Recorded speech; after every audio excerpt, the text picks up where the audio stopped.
La bruja de mi vecindad. A lo largo de mi vida, he vivido varias experiencias paranormales y hoy quisiera platicarles una de ellas que en lo particular marcaron parte de mi infancia. Y no es para menos, pues quienes la vivimos nos dejó marcas de por vida. No ha sido fácil, pues hemos tenido que aprender a vivir con ello que nos ocurrió.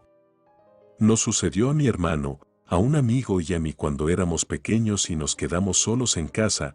Yo tenía si acaso los 11 años, los mismos que mi amigo, y mi hermano menor apenas había cumplido los 9 años.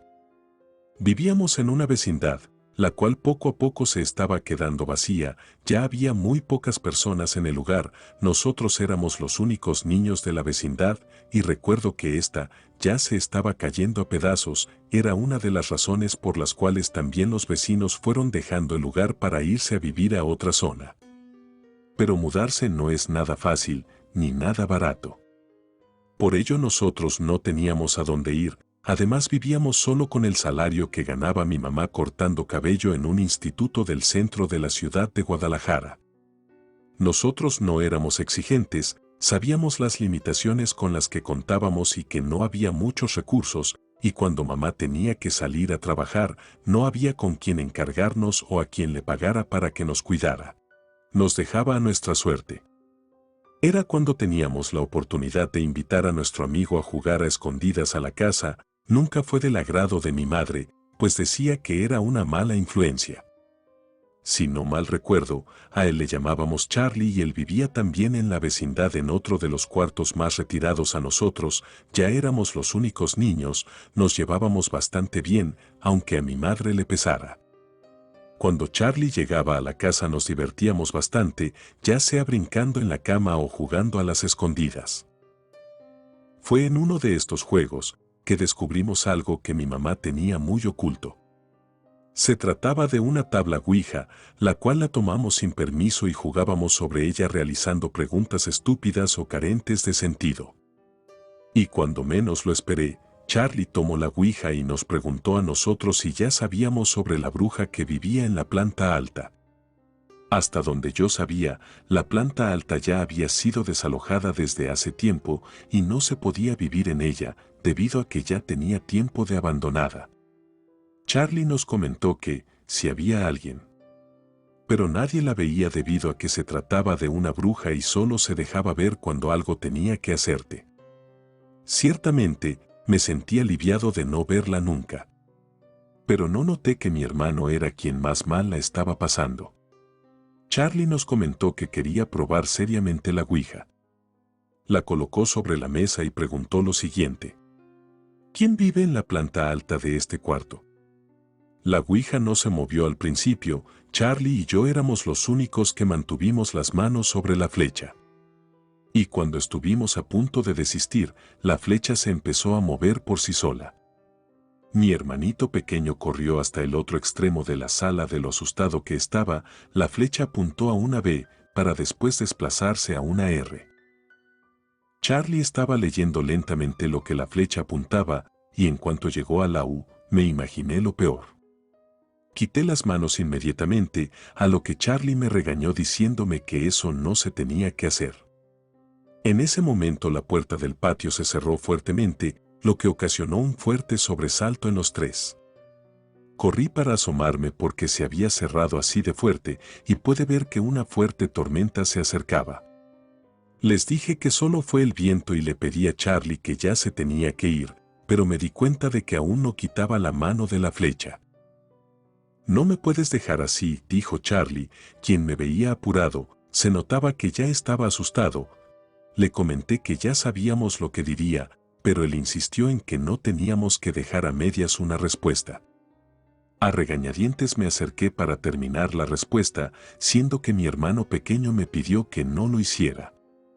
Al poner mis manos sobre la flecha, esta comenzó a moverse hacia la J para después moverse hacia la letra A. Allí se dejó de mover. Le dije que ya había quedado y que era hora de que se retirara.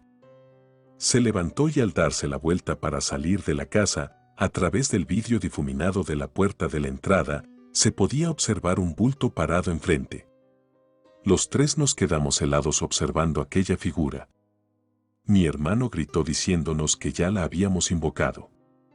Le dije que no se preocupara, pues no tenía por qué entrar, no lo podría hacer pues la puerta tenía el seguro puesto. Pero esta empezó a abrirse lentamente. No la pensamos ni dos veces y nos fuimos corriendo al cuarto de mi mamá.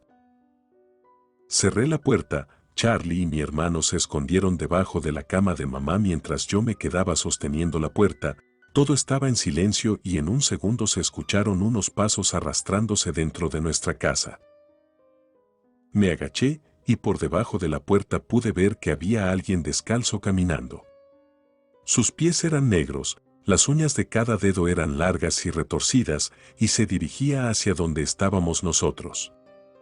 Ya sabía dónde nos encontrábamos. Me alejé de la puerta gateando y les dije que se estaba acercando. Busqué a mi alrededor donde esconderme y noté que el closet tenía espacio suficiente.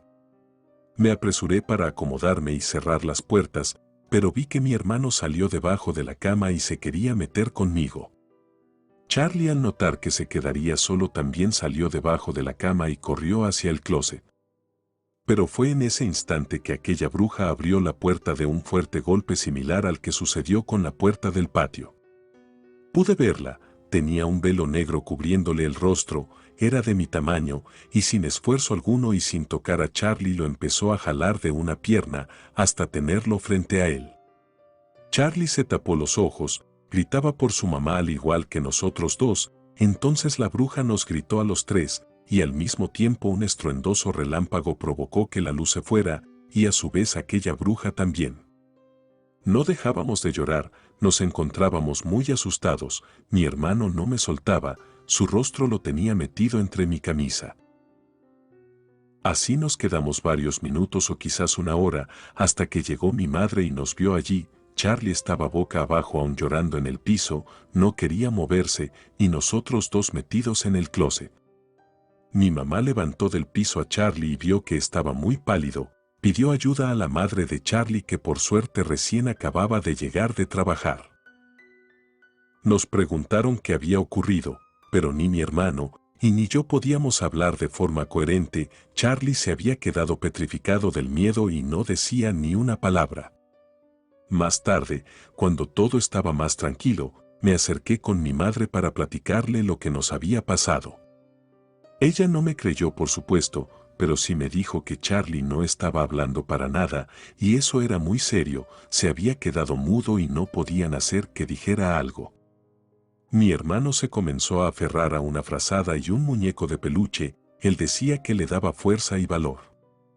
Fue cuando mi madre se convenció de lo que le había contado. Mi madre entonces quiso realizar una limpia para mi hermano, decía que el mal de ojo que le habían echado se podría poner cada vez peor. Sobre Charlie ya no supe nada, o por lo menos ahora sí, mi madre nos tenía estrictamente prohibido acercarnos. Con el tiempo me enteré de que la familia de Charlie decidieron irse de la vecindad después de haberlo llevado al psicólogo. Cuando fuimos a la limpia con un chamán le dijeron a mi madre que a mi hermano lo habían embrujado y que detrás de él había una persona que le estaba agarrando la cabeza y no lo dejaría hasta que se cumpla su cometido. La verdad, esto me pareció estúpido, pues yo no veía a nadie detrás de él. El chamán me explicó que no necesariamente debía haber una persona, sino que se hace un amarre al alma y no da permiso de moverse libremente. Ya habían pasado varios días y en algunas ocasiones por la noche se escuchaba que en la planta de arriba de nosotros caminaban personas. Pareciera que corren de un extremo a otro, era tanto el ruido proveniente de arriba que era insoportable, que hasta mi madre fue a revisar de qué se trataba. Ya éramos los únicos viviendo en la vecindad, y para ser los únicos era mucho el ruido. Pero mi madre nos decía algo para tranquilizarnos, nos decía que no se trataba de nada, que todo podía deberse a una serie de ecos aguardados en las habitaciones. Pero a mí lo que me llamaba la atención es que en varias ocasiones escuchaba que se les caían objetos o movían muebles. Aquello no se trataba de un eco. Al día de hoy estamos viviendo en un departamento, han pasado ya muchos años, mi hermano aún conserva un peluche de apoyo emocional, lo guarda en su mochila cuando va a la escuela. Como les había mencionado de Charlie, no supe más hasta que por azares del destino mi madre se encontró con la mamá de Charlie y le platicó que el psicólogo le había diagnosticado mutismo selectivo por un trauma que había vivido y que aún no superaba. Por mi parte, cargo con los recuerdos de aquello que nos acechó en la vecindad y que al día de hoy yo supongo se niega aún a dejar, pues la vecindad sigue todavía en pie. O lo que se puede mantener por el momento. Relato escrito y adaptado por Lengua de Brujo.